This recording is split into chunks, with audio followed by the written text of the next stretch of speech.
கண்கள் இரண்டால் உன் கண்கள் இரண்டால் என்னை கட்டி இழுத்தாய் என்ற சுப்பிரமணியபுரம் பட பாடல் இசை மூலம் தமிழ் ரசிகர்களின் இதயங்களை கட்டி இழுத்தவர் இசையமைப்பாளர் ஜேம்ஸ் வசந்தன்.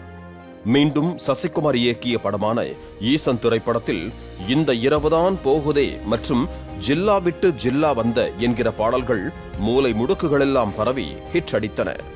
நாணயம் படத்தில் நான் போகிறேன் மேலே மேலே, பசங்க பட ஒரு வெட்கம் வருதே பாடல் என பல்வேறு ஹிட் பாடல்களை கொடுத்தவர் ஜேம்ஸ் வசந்தன்.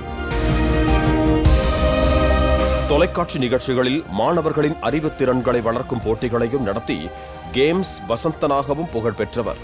இப்படி இசையமைப்பாளர், நிகழ்ச்சி தொகுப்பாளர், இயக்குனர் என தமிழ் சினிமாவில் அறியப்பட்ட ஜேம்ஸ் வசந்தன் அடிக்கடி சமூகம் சார்ந்த பல்வேறு கருத்துக்களை சமூக வலைத்தளங்களில் வெளியிட்டுக் கொண்டிருப்பார்.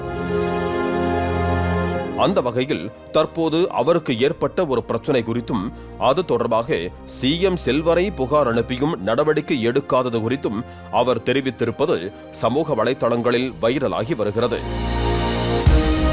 அவர் தெரிவித்தது இதுதான்: பக்கத்து மனையில் புது வீடு கட்டுபவர் தனது ஏசி அவுட்டோர் யூனிட்டுகளை எங்கள் ஜன்னலை நோக்கி வைத்ததை பற்றி ஏற்கனவே இங்கு எழுதியிருந்தேன்.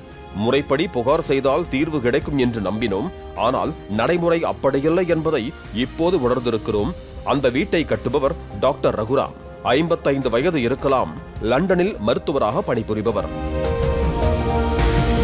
டிசம்பர் 2024 அந்த கட்டிட வேலை மேற்பார்வையாளரை அழைத்து எங்கள் வீட்டு ஜன்னல் வழியாக அதை காட்டினோம். அவரே கொஞ்சம் அதிர்ந்துவிட்டு மருத்துவரிடம் பேசி அதை மாற்ற உதவுவதாக சொல்லிவிட்டு போனார். ஒன்றும் நடக்காததால் மருத்துவரிடமே போனில் பேசினோம். எதுவுமே தெரியாதது போல நடித்து ஆவணச் செய்வதாக கூறினார். எதுவுமே நடக்கவில்லை. பிறகு அங்கு பணிபுரிபவர் மூலமாக அவர் அதை மாற்றப் போவதில்லை என்று அவர்களிடம் கூறியதாக கேள்விப்பட்டோம். 6000 சதுர அடி மனையில் இவ்வளவு பெரிய பங்களாவின் பரந்த மொட்டை மாடியில் இதை வைப்பதில் என்ன பிரச்சனை? அவ்வளவு இடத்தை விட்டுவிட்டு அடுத்த வீட்டு ஜன்னலை நோக்கி வைப்பது எவ்வளவு மனிதாபிமானமற்ற, பொறுப்பற்ற ஒரு செயல். அதன் காணொளிகளை இணைத்திருக்கிறேன் பாருங்கள் என்றவர் இது தொடர்பாக பாலவாக்கம் மாநகராட்சி அதிகாரிகளிடம் புகார் கொடுத்து அதனால் ஏற்பட்ட அனுபவங்களையும் வேதனையோடு பகிர்ந்து கொண்டிருக்கிறார். இது குறித்து அவர் கூறும்போது, எங்கள் பகுதி சென்னை பாலவாக்கம் கார்ப்பரேஷன் அலுவலகத்தில் புகார் செய்தும் ஒரு பெண் அதிகாரி வந்து பார்த்துவிட்டு இது கொஞ்சமும் நியாயம் அல்ல, கவலைப்படாதீர்கள், இதை சரி செய்து கொடுக்கிறேன் என்று சொல்லிவிட்டு சென்றார். எங்களோடு தொடர்பில் இருந்த அவர் கொஞ்சம் கொஞ்சமாக எங்கள் போன் அழைப்புகளை தவிர்க்க தொடங்கினார். பிறகு மொத்தமாக துண்டித்து விட்டார். எங்களுக்கு விளங்கி போனது. அதே அலுவலகத்தில் அவருடைய உயர் அதிகாரியான ஏஇக்கு புகார் அளித்தோம். பொறுப்புடன் பதிலளித்தவர் சில நாட்களில் அமைதியானார். பல அழைப்புகளுக்கு பிறகு தயக்கத்துடன் நீங்கள் வேறு ஏதாவது துறைக்கு புகார் செய்யுங்கள் என்று அற்புதமான ஆலோசனையை சொல்லிவிட்டு ஒதுங்கிக் கொண்டார். எங்களுக்கு விளங்கியது. CM cell, Chennai mayor, corporation commissioner, CMDA, pollution control board, health ministry, ward councillor, Adyar DC, Neelankarai AC, Neelankarai inspector என எல்லோருக்கும் ஆவண செய்ய சொல்லி மனு கொடுத்தோம். எல்லோரும் ஆவண செய்வதாக சொன்னார்கள். இதுவரை எந்த நடவடிக்கையும் இல்லை.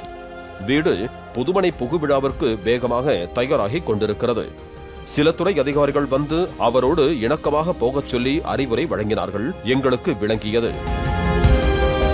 ஒரு அரசு மக்களுக்கு உதவ சிஎம் செல் போன்ற அமைப்பை உருவாக்கி 30 நாட்களுக்குள் ஒரு புகார் மீது செயல்பட்டு தீர்வு வழங்க உயர் அதிகாரிகளுக்கு கட்டளையிடுகிறார்கள்.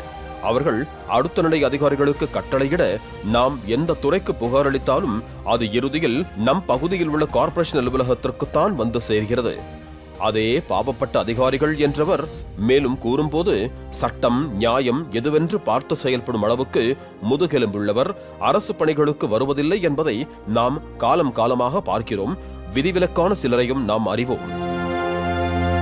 நீதி, அறம் போன்றவற்றை மனுநீதி சோழன் கதைகளில் படிப்பதோடு நிறுத்திக் கொள்ள வேண்டும் போல சமூகத்தில் பலவிதமானவரோடு போராடித்தான் வாழ வேண்டியிருக்கிறது.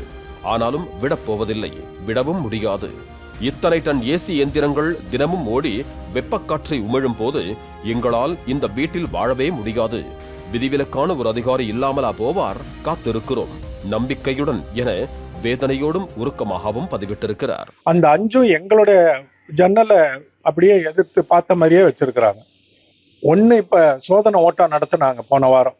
ஒண்ணே ஒண்ணு போட்டு பார்த்தப்பவே எங்களால அந்த ஏரியாலே நிக்க முடியல. அவ்வளவு வெப்பம், சத்தம். 5 போட்டா என்ன ஆகும்? நான் புகார் கொடுத்த உடனே இது உங்களுடைய புகார் மனு, உங்களுடைய புகார் மனுவை ஏற்றுக்கொண்டோம், 30 நாட்களுக்குள்ள உங்களுக்கு ஆய்ந்து இது ஒரு தீர்வு சொல்லுன்னு வருது. தீர்வு எங்க வருது? திரும்ப என் பாலவாக்கம் ஏஇ தானே. எல்லாரும் அந்த துறையில இருக்கவங்க அந்த பகுதி ஆளுக்கு தானே அனுப்புவாங்க. அது சிஸ்டம் அப்படிதான் வேலை செய்யும். ஆனா அவரு பயந்தோ வேற எந்த காரணத்துக்காகவோ ஆக்ஷன் எடுக்க முடியாம இருக்கிற தருணத்துல இது இப்படியே தான் கிடக்கும்.